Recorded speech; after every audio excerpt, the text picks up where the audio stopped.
Hello viewers, இன்னைக்கு நம்ம fish Molly எப்படி செய்யுதுன்னு பார்க்கலாம். அதுக்கு நம்ம கொடுவா மீன் எடுத்திருக்கோம். கொடுவா மீனை இந்த மாதிரி நல்லா க்ளீன் பண்ணிவிட்டு கொஞ்சம் மஞ்சள்தூள், மிளகாத்தூள், உப்பு போட்டு நல்லா ஒரு ½ அன் ஹவர் ஊற வச்சு எடுத்துக்கலாம்.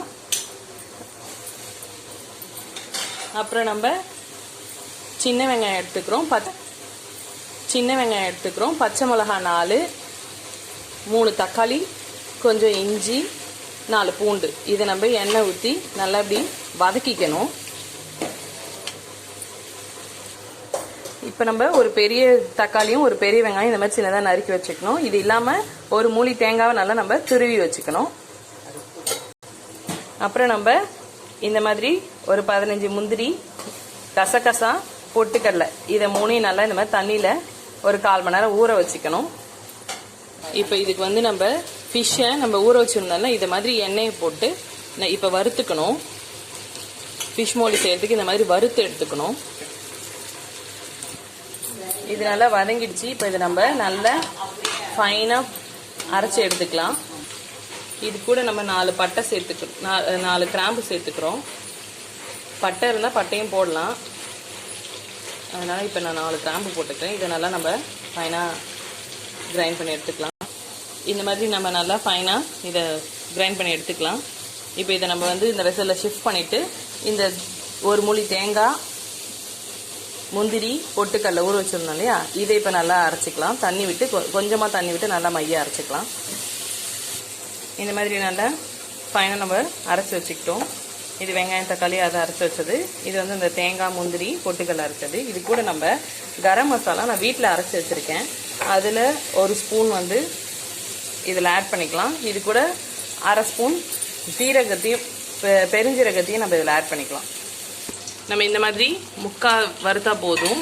நம்ம டீப் ஃப்ரை பண்ண தேவையில்ல, ஏன்னா வறுக்கிற மீன் மாதிரி ஆக தேவையில்ல. இது ஜஸ்ட் இப்படி ஃப்ரை பண்ணி எடுத்துக்கணும் எண்ணெய் விட்டு. இப்போ நம்ம வானலில் நல்லா 4 ஸ்பூன் எண்ணெய் ஊற்றிக்கிறோம். எண்ணெய் காயட்டும். இப்போ எண்ணெய் பொரிஞ்சது நம்ம கருவேப்பிலையை போட்டுறோம். அதுக்கப்புறம் நம்ம ஒரு தக்காளி, ஒரு வெங்காயம் போட்டிருந்தோம்ல, அதை அரிஞ்சு வச்சுருந்தோம் இல்லையா, அதை இப்போ போட்டு நல்லா வதக்கணும். ஃபஸ்ட்டு வெங்காயம் வதங்கட்டும், அதுக்கப்புறமா தக்காளி ஆட் பண்ணிக்கலாம். மஞ்சள்தூள் இதில் நம்ம 1 ஸ்பூன் போட்டுடுறோம். வெங்காயம் வதங்கும் போதே இதை நம்ம நல்லா வதக்கிட்டு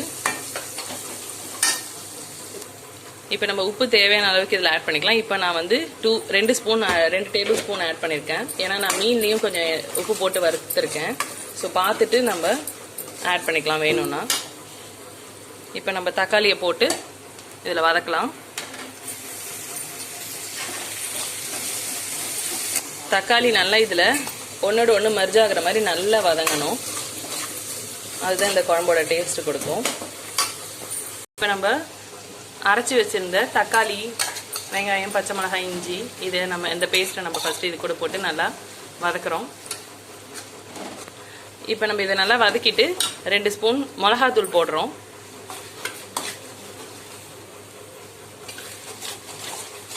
மிளகாத்தூள் தேவையான அளவுக்கு போட்டுக்கோங்க. உங்களுக்கு குழம்புக்கு எந்த அளவுக்கு கிரேவியாக இருக்குது.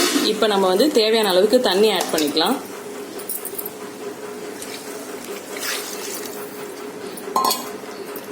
நல்லா கிளறி விட்டுக்கோங்க. இப்போ இந்த ஸ்டேட்டில் வந்து உப்பு காரம்லாம் இருக்கான்னு நம்ம டேஸ்ட் பண்ணி பார்த்துக்கலாம். இப்போ நல்லா இந்த மாதிரி பபிள்ஸ் வந்ததுக்கப்புறமா நம்ம அரைச்சி வச்சுருந்த இந்த தேங்காய், முந்திரி, கசகசா, பொட்டுக்கடலை அதை அரைச்சி வச்சுருந்தோன்னே அந்த பேஸ்ட்டை இப்போ நம்ம இதில் ஆட் பண்ணிக்கலாம். நம்மளுக்கு கொதிச்சிடுச்சு, தூள் வாசனையும் அடங்கிடுச்சு. இப்படி எண்ணெய் நல்லா பிரிஞ்சு வந்துருக்கு. இந்த ஸ்டேட்டில் இப்போ நம்ம வறுத்து வச்சுருந்தோம் இல்லையா, அந்த மீனை நம்ம இதில் ஆட் பண்ணிக்கலாம்.